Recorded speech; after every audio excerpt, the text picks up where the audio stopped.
Hey folks, y'all ever have a problem where your vehicle sits for too long and then it won't start? Well, we've got the solution here. You got a portable jump starter. Nice, neat storage container so that you can put it in your car, you can put it in your son's car, your wife's car. This thing has all you need.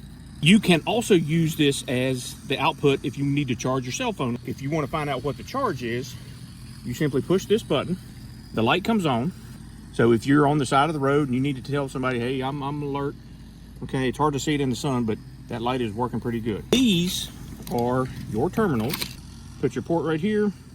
It's got a nice rubber grommet that's hard to get out, which means water's not going to get in there too often. See the flat side there?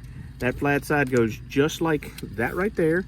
Plug it in. It's got some instructions. Now it's showing you that it's working, okay?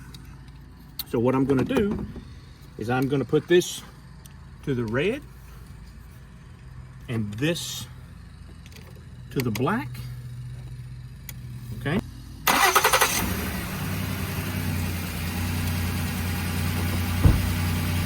And there you have it. Once you're done, obviously you disconnect these two and then pull that out and you're good to go. Now, if and when you do need to charge it, it comes with your charger. Now, it's got an instruction manual.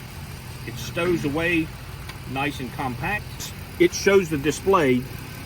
It's hard to see it, but it's showing that it is at 83%. We got this free for our honest review, and I'm really looking forward to putting this with one of the spare vehicles. My son has a Jetta that is prone to not always starting because it's 20 some years old. So they're great to have in your vehicle. Hope it works for you.